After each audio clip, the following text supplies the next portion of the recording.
one thing we've seen from Mike is we've seen all of these short highlight clips, but we haven't seen sparring footage. And I see it and it's impressive stuff, but I mean, as Bruce Lee once said, board don't hit back. So it's one thing on the pads, another thing in sparring. What do you make of that? Well, he's had his sparring because I seen him not long ago, he had a cut over his eye. And he didn't get that cut over his eye from the pads. So he doing something they just ain't showing you. So don't be fooled by it. They trying to, like I told you, they try to tell you it's an exhibition. Now they trying to tell you he ain't sparring. They putting out little clips like he ain't doing it. Where that cut came from? I ain't never got cut hitting the pads. Where the cut come from? All right. So you think part of this is trying to get you to come in the ring not prepared? Relaxed, thinking, it's just an exhibition. Yeah. Okay. All right. Now, there was other names thrown around before you were announced with the fight, whether it was Evander or Shannon Briggs. Why do you think it finally happened with you, and how does that change the dynamic of the fight? None of them cute as I am. None of them are as fan-pleasing as I am. None of them know how to talk like I talk the talk and walk the walk.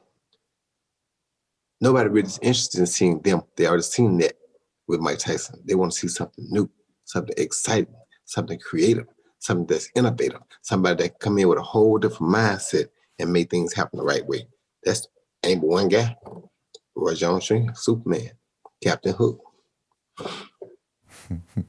You once said, Roy, you're addicted to fighting. Can you explain that? I still am. I'm so addicted to fight that. Like I say, when the guy told me that day before yesterday, when he told me that we need to do it again, I wanted to say no right away, but I just couldn't make myself say it. I was gonna say, no, this is the last one we do. That's what was in my mind, saying, please tell him no, that's it, we ain't doing no more. But it just wouldn't come out. I was trying to say, I just couldn't get it out. That means you have an addiction. That's a pretty bad addiction. Explain that addiction. And are there healthy addictions? Do those exist or in your mind? There are healthy addictions too, but this addiction is the worst because it would be a healthy addiction if I like just training and not fighting.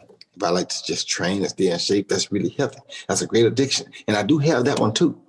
But the problem is when I'm doing it, if you say something wrong to me, get me rubbed the wrong way, I can't say no to a good, I just can't say no to it. So it's like I said no to drugs my whole life. I said no to alcohol. I said no to cigarettes. I said no to all kinds of things that I'm supposed to say no to. But fighting just never was on my no list. I just can't. When Mike called and said he wanted to fight me, I thought about it. I said, this is Mike Tyson, fool. You 51. You ain't got to be going to him. He can hurt you. I said, you're right. Should tell him no. Yes, I'll fight. Oops. It came out again. And what is that? Do you want to show the world? Do you want to show yourself? It ain't about showing the world. The world has seen it already. They can go back and look at YouTube. They got enough. I gave them so much entertainment back then. They can look at that from now on. Yeah. I gave them enough to look at. It ain't got nothing to do with the world. It ain't got nothing to do with the world at all. It's this cycle that lives inside of here. Okay. There's two me's. There's one that's got sense and one that don't got sense. Or don't have sense, I should say.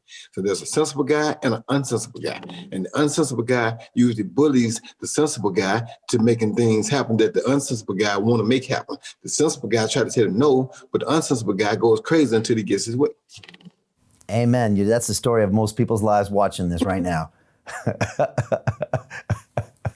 But Roy, you got to admit, that's usually the fighter's curse, is that guys don't know when to stop. We've seen it over and over again. Hey, Tyson's last 5 years, it was him not being able to say no. So how do you work with that dynamic as a fighter?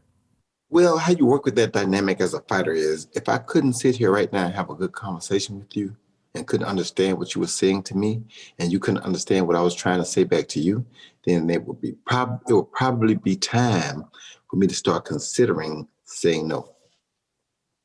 But as long as I can talk and you can understand what I'm saying, and I got a good enough mind to know that, hey, I'm here and you there, and we're on this Zoom thing, and I know that I don't want to be wearing a freaking mask, then shit, I can fight.